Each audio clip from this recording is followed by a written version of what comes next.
What's up guys? B-MOTH here, welcome back to the channel. But today, we're gonna be taking some personal shots at me. Is Touge driving cringe? You need to leave! So, when you think of Touge driving, either one of two things comes up into your head. Togamy and Initial D loving fucking weeaboos, or that's pretty much it.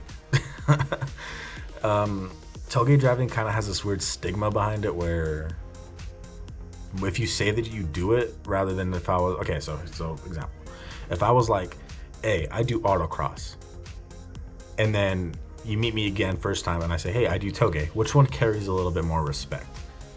Autocross.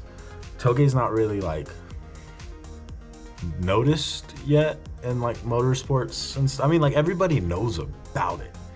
Everybody has had some type of experience with it, but it's still kind of looked down upon a little bit by like everyone else and the community itself, because it's kind of cringe. It's kind of cringe. Like you normally think of like anime Peter Griffins in Miatas, and they're like, oh, I only drive Touge, I practice the Touge, and it's like, fuck, dude. It's rough because everybody uses the Japanese word for it to pass, mountain pass, you know, Touge. And that also makes it a little bit worse, because if I was just to call sushi like raw fish over rice, then it's not as like cringe as like, oh, my favorite food's sushi. Even though that's not really like in the same level of like, oh, he's cringe. Now imagine if I was in full cosplay and I was like, my favorite food is sushi. You know, then it kind of carries this other like weeaboo, like wannabe Japanese fucking aesthetic towards it. But Touge isn't strictly Japanese. I mean, it started in Japan. You know, its origins are from Japan. You can say the same thing about drifting. But Touge driving has like this stigma to it, to where if you tell somebody that you Touge drive, you're kind of, that's like saying you like futanari. That's like saying you like hentai. Like it's they look at you kind of the same way, where it's like, okay, this guy's just a fucking weirdo. And I don't think it really should be that way.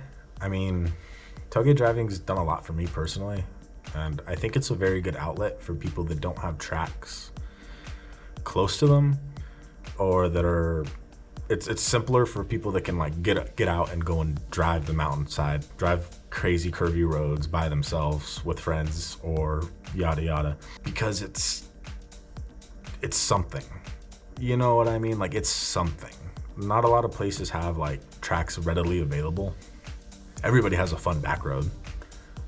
You know, like everybody has a curvy fun back road that they can push themselves on with the car, and it makes it harder to like explain that to people that Touge, I mean, in its definition, is mountain pass, is pass, you know, and it's not really that anymore. I don't think that you need to be on the mountain to actually drive Touge, if that makes any sense. What? Bro, what are you talking about, man? I think it's kind of evolved to a point to where it's bare bones. If you strip everything away from it, like the heritage and everything, it just becomes like fun roads, right?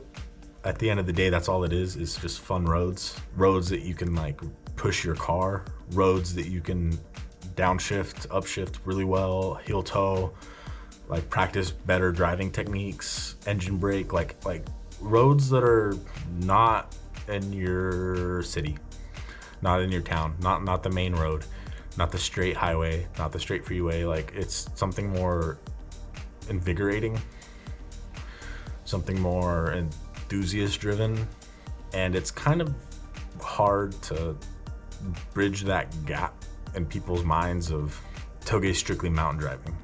And yes, it is, but at the same time, I've had that feeling that I have on the mountain pass on a back road where nobody's around and it's just me and my car, you know? And does that, What would you call that? Just a fun drive? A spirited drive?